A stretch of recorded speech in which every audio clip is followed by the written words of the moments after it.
Hey everyone, sorry for how long this video took. I've had a lot of things to do in the past week, so that's the reason. I made a community post asking what two videos you guys would like to see between Sonic Superstars and Sonic X Shadow Generations, and you guys picked Sonic X Shadow Generations. So in today's video, I'm going to review this game and tell you whether or not you should purchase it. Oh, and if you enjoyed this content, we're on a road to 500 subscribers, so if you could hit that subscribe button, it would mean a lot to me. It only takes 2 seconds. Now, Sonic X Shadow Generations is divided into two parts. Similar to Super Mario 3D World plus Bowser's Fury, where you got the older game and the newer game in the same package. Now for my reviews, I don't really want to start with the new game, I kind of want to start with the older game, so since Sonic Generations came out in 2011, it only makes sense to review the remaster first. So in that case, let's talk about Sonic Generations first.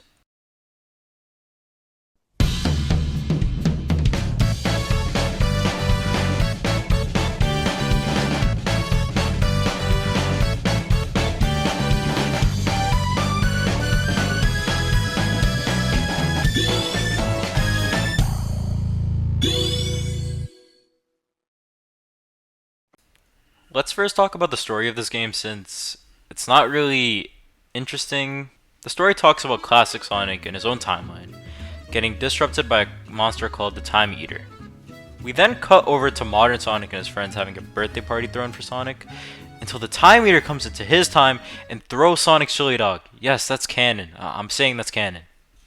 Oh no! It then warps Sonic into a dimension where he has to restore time and save his friends, with classic Sonic, his older self, also trying to help out. Now I can't say that the story is just really boring, as for most of its runtime it just feels kind of out of place and awkward to go throughout. I know Ian Flynn rewrote some of the stuff and added some references, but still the story is not really good. Places and enemies from our past? We're traveling through time, Sonic! Without the time stones? I don't mind the extra reference, but two cons I have about the story is them changing Amy's personality and even Knuckles' lines, which is just strange. Amy is no longer that loving Sonic girl, and they completely butchered the classic Sonic save scene for Knuckles. In the original, he comments about how it looks like he gained weight. Thanks, Sonic. You did a good job back there. Hey, did you gain weight? And classic Sonic just takes so much offense. This guy just looks at his stomach like, bro. But in the remaster, Knuckles makes a reference to Angel Island, but the worst part, they didn't even bother changing the cutscene, so it just looks like Sonic just, yo, are you saying I ate Angel Island? In Amy's case, it's alright, but it's kind of weird seeing her, like, after all these years of her personality being the same lovey Sonic girl. Every day's the same old thing. Same place, different day. I miss the good old days. Hanging out with my hero, Sonic. Just be changed, which is just, it just feels really weird. You saved me, Sonic. I'll be sure to return the favor next time around. Not really worrying about that right now, Amy. I overall don't hate it, but I felt it was kind of unnecessary changing lines, and even the revoicing of lines, which also felt unnecessary. Like, you could tell that Roger Craig Smith's lines were revoiced because they sound a little bit more different than the original Generations if you listen to them side by side, but yeah, I just don't like it, man. It's weird. Now, I never played the original Generations since as a kid I didn't have a PS3 or PC that could even run the game, so all I would do is just watch gameplays or cutscenes on YouTube. That's how I did everything. Now in 2024, after getting the game and experiencing it for the first time, I could promisingly say that this met my expectations as a kid. The game's levels are far better than Sonic Frontier's garbage cyberspace levels. The cyberspace levels in that game just feel like a worse version of these games' levels, with them being short and just not skilled based, while Sonic Generations levels are long, amazing, and you actually need to be skilled when you're playing this game. Like, there's a lot of things you have to do. I like how everything feels so familiar but also so different at the time. Like, I could be playing like Green Hill Zone Act 1 and just everything feels so different, you know? Just Act 1 Classic Sonic, it just feels really different. I could definitely tell why people enjoyed this game back then. The gameplay feels amazing, and actually makes it fun to use the boost for the first time, as for Frontiers, that boost felt slow and shit compared to the Sonic Gen's boost now. His homing attacks and trick combos also make it enjoyable, as I don't think Frontiers had very good homing attack chains. I didn't like those homing attack chains. The trick combos are amazing though. You guys can't lie, those trick combos are cool. Goddamn, throwing the SA1 pose. As for Classic Sonic, he feels like the original Genesis Sonic, but with a twist.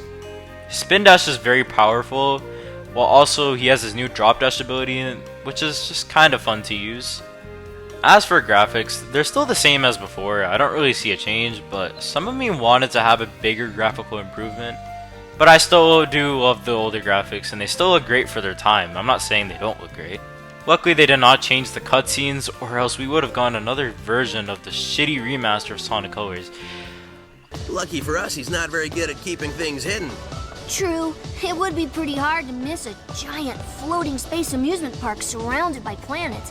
Now guys, we haven't even talked about the music in this game, which is just amazing. It takes some past tracks and gives them some remixes. Like for example, we take the Collection Room, which uses Door into Summer from the game Knuckles Chaotix. Which I guess if Sega's never gonna, talk about it again, might as well just use the music from it, right? Here, take a listen to both.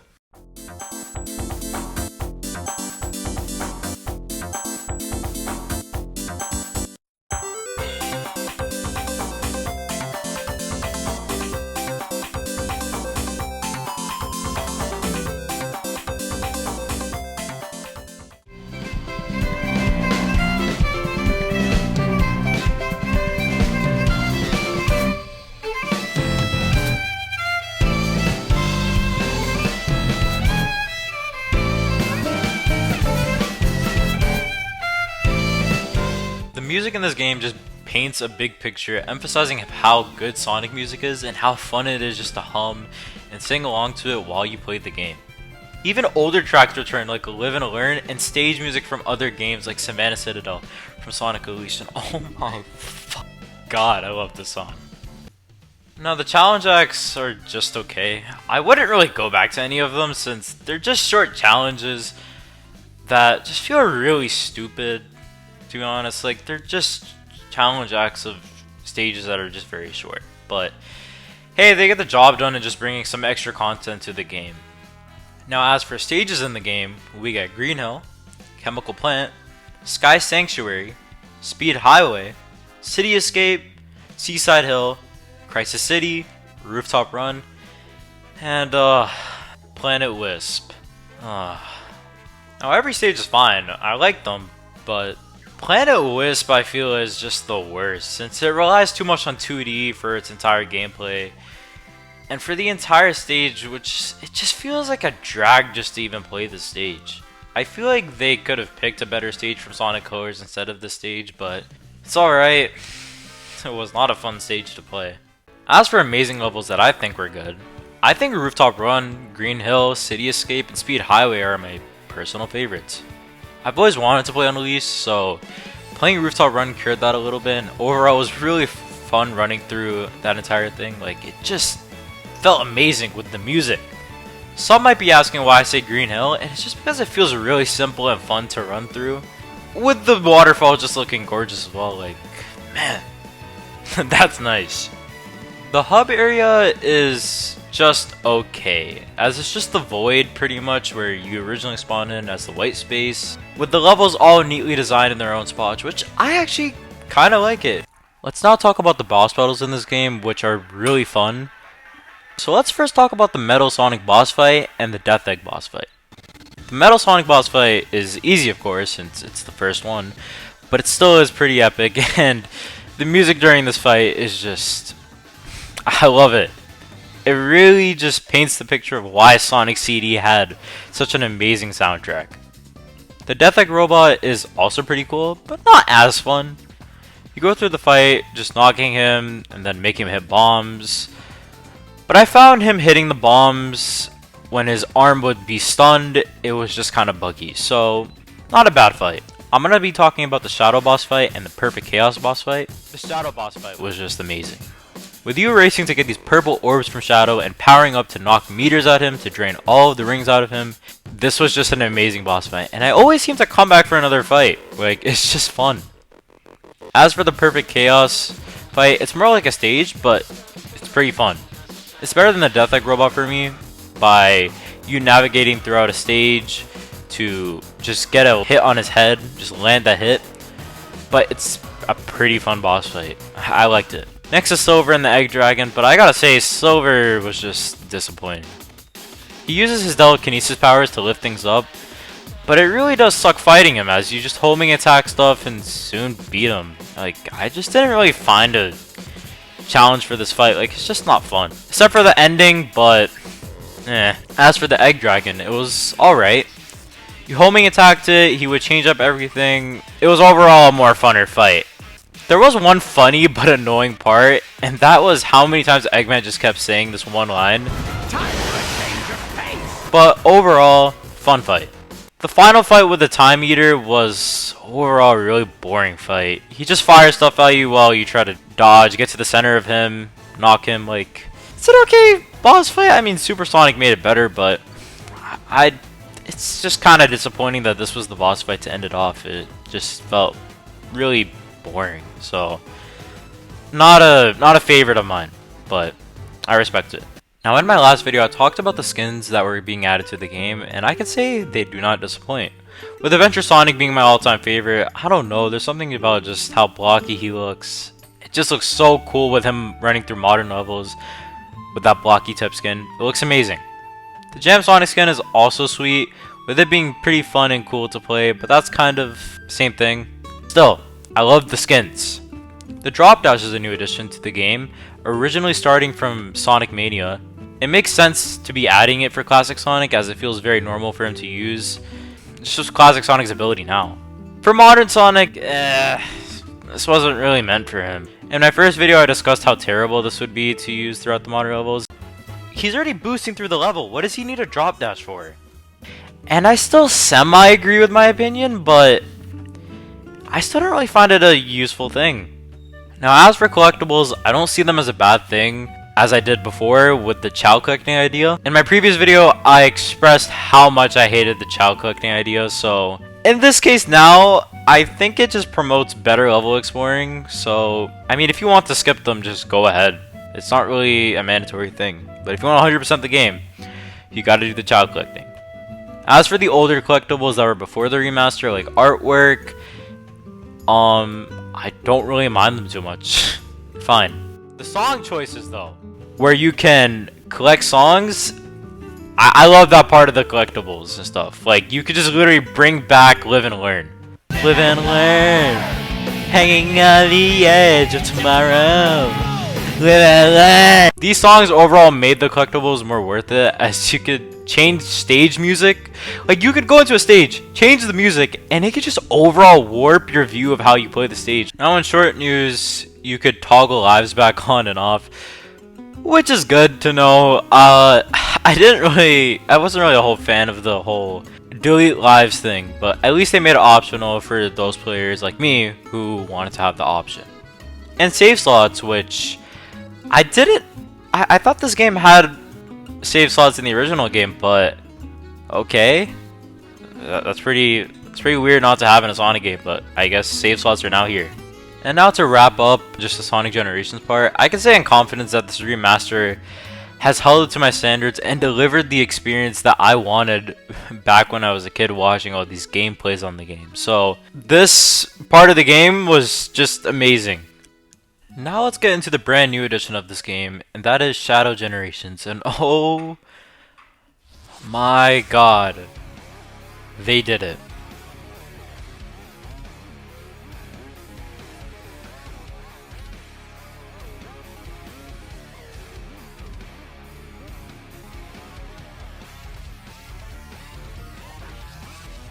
The story here is better than Sonic Generations, of course, as we focus on Shadow's dark past and see a bunch of cool scenes.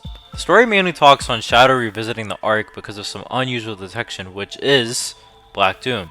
After going through the first stage, Shadow finds a fake Chaos Emerald that Tails planted a long time ago, while the Time Eater magically appears, does the exact thing that happened in Sonic's part of the game, and Shadow's left into this void which he has to restore time, while also getting these new Doom powers. The story also brings back Maria and Gerald, who were killed by the government, I believe, so overall, they made the story sadder and darker. I never thought in like all the time I've like played and watched Sonic, I never thought I would see Shadow ever shed a tear. That is crazy. I thought he was just never capable of emotions at this point. At the end, you fight Black Doom and destroy him as you see Maria and Gerald fade away, which is just like they went crazy on the story. Like, this is dark. This is really dark. Now let's talk about the gameplay, and in this case, it's amazing. It feels like a mixture of Generations and Frontiers, which I don't see as a bad thing. It feels like a way more different version of the cyberspace levels that were present in Sonic Frontiers, which I didn't want those to be back, so it's a good thing we're out of that part right now. It doesn't control like Frontiers per se, like it just doesn't feel the same, but that's good. Shadow's pretty much the same as Sonic, as he gets a longer boost meter. It looks like he also keeps the homing attack as well, so that's good. His newest move is Chaos Control, which can stop time for a matter of seconds, and overall allow for easier and faster finish times, pretty much. One of my main problems with Frontiers was how slow and short the levels were, while this game fixed both of those points and just actually made it enjoyable to play. Shadow also gets a bunch of new powers that are called Doom powers, and he gets powers like the Doom Spears, Doom Blast, Doom Surf, Doom Morph, and the Doom Wings. And I'll just give it like a quick recap of what each of them do. Doom Spears are projectiles which can be fired up to 5 enemies at a time and stun the enemies. Doom Blast is an ability that fires the enemy up so you can launch them and teleport them to like wherever you have launched them. In this case, they're more useful for the hub area, like that's where you're usually using them. The Doom Surf is also mainly used in the hub area, but appears in Kingdom Valley, which is a pretty nice ability. It just makes Shadow surf on the water. So the Doom Morph also allows the character to swim in the purple corruption. So as you see, like in the hub area, Shadow can just go through a bunch of purple corruption. It's also, I think, featured in Chaos Island. And lastly, the coolest of all is the Doom Wings, which are wings that Shadow can use to glide through some parts of the stage. It takes up to 50 rings, so you could kind of say this is like a supersonic of sorts, but not as powerful. But out of all the powers that I've mentioned, I say the wings are the coolest, with gliding in the air, just being super sick as Shadow. They just look super sick. I like them. Now for the stage list, we get a bunch from Shadow's past. We get Space Colony Arc, Rail Canyon, Kingdom Valley, Sunset Heights, which I guess is kind of cool to bring it back, even though I don't know about Sonic Forces, Chaos Island, and Radical Highway. My favorite stages of the bunch were probably Kingdom Valley, Space Colony Arc, Radical Highway, and Sunset Heights. Radical Highway just feels amazing with that dark tone and amazing level design. I see this as my favorite, automatically. Chaos Island makes zero sense of why it's even here, but hey, still a cool choice, I guess. I did talk about this a bit when I was discussing about the gameplay, but the stages in this game overall feel better and more polished than in Sonic Frontiers' cyberspace levels. I just have to say that like 3 times already. I don't know. I just have to say it again. They felt short and only put a little bit of effort, the amount of gameplay throughout that time. The Shadow Gen stages have more design to them and don't feel so similar to cyberspace levels. Even during the Shadow stages, you get sick Doom cutscenes which just look awesome and show Sonic Team in this case actually cared about the game that they were making. The music in this game is alright. It's nothing to write home about, but man, they do the same thing, which is just bring old tracks from Generations, give them a little bit of touching up, but hey, the tracks are always good. I like them. As we talk about the hub, I just want to talk about first about Shadow's transformations. When you get new Doom powers, you go through these transformations a little bit like Sonic Unleashes day and night transformations, but they're pretty cool. So they're not a complaint. I just wanted to talk about them because they're actually really cool. I like them. The hub world in this case is more 3D and more open world like Sonic Frontiers, and focuses less on the 2D-ish way that Sonic Gens did it. You collect things like bolts and crates for collectibles, which is not so bad, but you could tell this is very, very, very Frontier-ish. At least improves that mechanic. Overall, I love the hub stage. The hub stage is amazing. It looks cool, it's nice. I wish it could have been a little bit bigger, but it's overall a good hub stage. The challenge acts on this game are pretty good, and I like them way better than Sonic Generations challenge acts, which kind of fucking sucked. I can overall say I like these challenges way better, and they're not as shitty as you use your friends to progress through challenges. Like, I don't know how to explain it, but I didn't like that part of just using this like whole friendship bond thing to go through challenge acts. Now, as for bosses, we have a great selection. We have the Bio-Lizard, Metal Overlord, Mephiles, and the final boss is Devil Doom, and this is just an amazing lineup to have. The Bio-Lizard was an amazing boss fight with you knocking its arms or whatever and just damaging the shit out of it before avoiding beams and knocking the giant one into him using Chaos Control, which was just sick. I overall love this boss fight. It was amazing. The Metal Overlord was kinda cool, but not really a top pick of mine, as it was more like a chase fight, but there were still sick fighting scenes. Hey, Editor Sway here. Sorry, I'm very sick at the time of recording this, but I forgot to mention you knock things into him and dodge a lot of his attacks before getting to the final part of the fight. I just wanted to say that because that kind of made me mad while editing, so yeah, just wanted to quickly note that. I overall didn't find it as good, but it's alright. Mephiles was also cool, with him quoting how his timeline was destroyed. Damn, Sonic 06. It just made for a cool fight overall. You used one of your Doom abilities to knock him, and he had these clones. It was just an amazing fight. I can't even say. He would drop down pillars as well, as I remember, so You would go up these pillars, knock a couple of these clones off before finally getting to this giant monster, which I think he's controlling and doing the exact same thing he was doing before with that shark fin type thing, which you just knock him with your Doom Morph. I feel like if you had to replay one boss, it would be Mephiles. He's just a sick boss to replay. Now, the final boss, Devil Doom. This just knocks Sonic Generations' final boss out of the park. This was probably the best part, as he has many stages, multiple stages, I think, as they're both fun with just knocking him, and in some cases doing a bit of a stage just to get to him. Like, you would use one of your Doom Morphs to grapple on, go through this entire course before just start spam hitting him in the head. Like, man. His stage 2 is pretty similar to his first stage, where you're repeatedly just flying around trying to get as close to him as you can and just keep on destroying him the same way you were just doing it before. There's also some dodging in this fight, so just be careful about that one. My favorite part was the final cutscene with Shadow using his powers to outright just obliterate him. It was just epic. I overall love this one, and I love the Mephiles and Bio-Lizard fights. Those are the other ones I would just go back to. So I can overall say these boss fights were amazing. As for my final standings on this game, I can only drop a few negatives. That is, finding bolts around the world, which it was just a lot to do. You pretty much have to find bolts for Orbot and Cubot's spaceship, and it wasn't even good. It wasn't even worth it. Once you gave him the bolts, they were like, oh, there's something about this clock, and that was it. No epic cutscene or whatever. Terrible. Hey everybody, Editor Sway here again. I forgot to mention the graphics of the game. How dumb of me. The graphics are good, and that's all I'm pretty much going to say. They run at 60 FPS on certain consoles, and it's in 4K. So this game is absolutely stunning. And so that's pretty much it for my review on Sonic X Shadow Generations and what I thought about it as a game.